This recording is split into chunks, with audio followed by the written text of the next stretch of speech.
श्राद्ध भोज का अपमान। दोस्तों, पितृपक्ष में किया गया हर कर्म केवल दिखावे के लिए नहीं बल्कि आत्मा की शांति और हमारे जीवन के संतुलन के लिए होता है। लेकिन जब उस कर्म में अपमान या अहंकार घुल जाए तो उसका परिणाम कितना भयानक हो सकता है, यह कहानी उसी सत्य को उजागर करती है। गांव रामपुर में पितृपक्ष का समय आया। गांव के हर घर में लोग अपने अपने पूर्वजों का श्राद्ध कर रहे थे। हर आंगन में दीप जल रहे थे, गायों को रोटी खिलाई जा रही थी और ब्राह्मण व गरीबों को भोजन कराया जा रहा था। गांव का सबसे बड़ा जमींदार था ठाकुर रघुनाथ सिंह। धन दौलत, शानो शौकत और ऊंचा अहंकार ये उसकी पहचान थे। उसने भी अपने पिता और पूर्वजों का श्राद्ध भोज रखने का ऐलान किया। पूरा गांव जानता था कि ठाकुर के भोज में सैकड़ों ब्राह्मण और सभी गांव वाले आमंत्रित होंगे। भोज की तैयारी महीनों पहले शुरू हो गई। महंगे बर्तन मंगाए गए, तरह तरह के व्यंजन बनाए गए।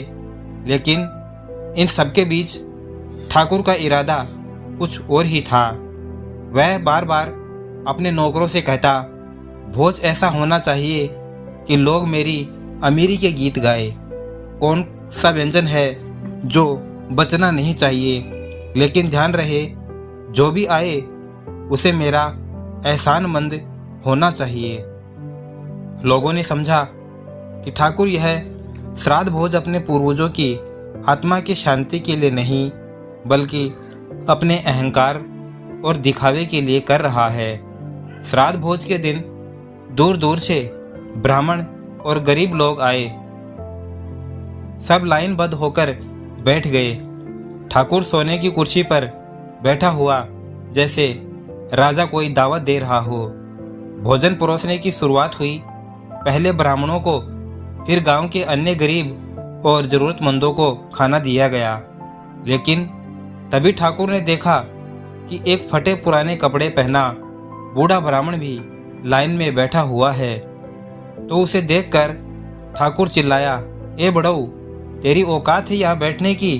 तेरे कपड़े देख, तेरी हालत देख। पहले अपने कपड़े तो बदल ले, फिर हमारे भोज में खा लेना।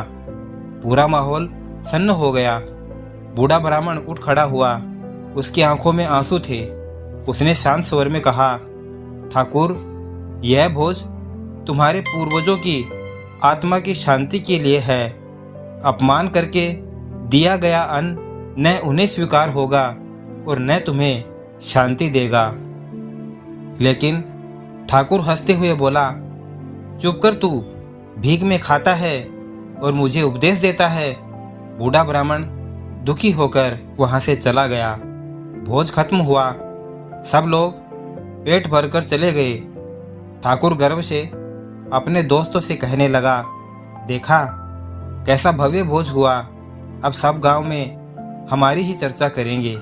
लेकिन उसी रात गांव पर काली घटाएं छा गई।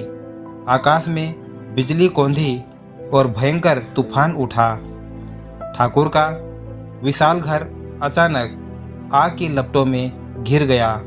लोग दौड़े, लेकिन बारिश और आंधी के बीच आग काबू से बाहर हो गई।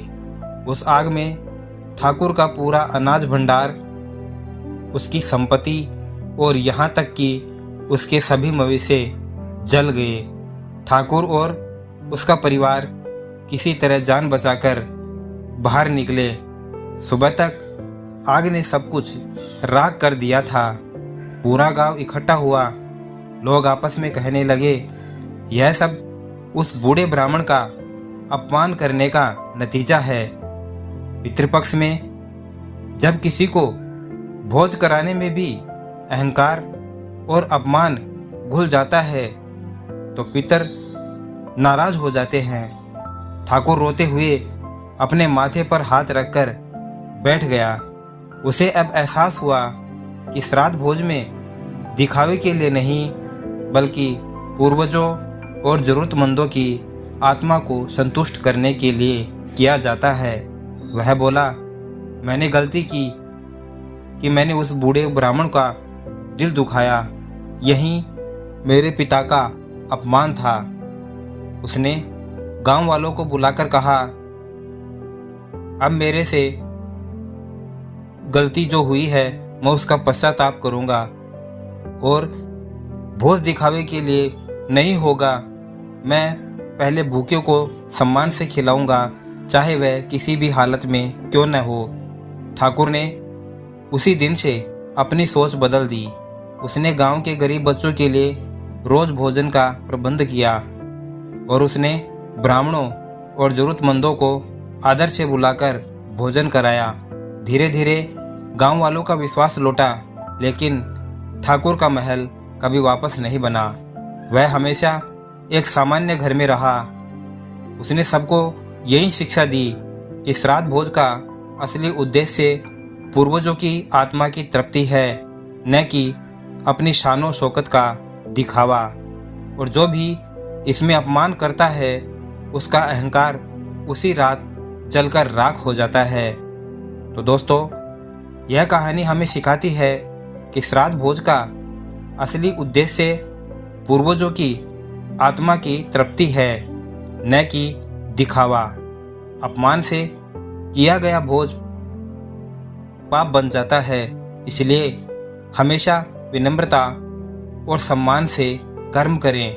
तो दोस्तों, अगर यह कहानी आपके दिल को छू गई हो तो इस वीडियो को लाइक और शेयर करें और ऐसी ही ज्ञानवर्धक कहानियाँ सुनने के लिए दक्ष स्टोरी जंक्शन को अभी सब्सक्राइब करें। कमेंट में ज़रूर बताइए, क्या आपको लगता है कि आजकल श्राद्ध भोज दिखावे के लिए ज़्यादा किया जाता है या सच्चे भाव से? वीडियो पर अंत तक बने रहने के लिए आपका दिल से बहुत बहुत धन्यवाद। आपका दिन शुभ हो।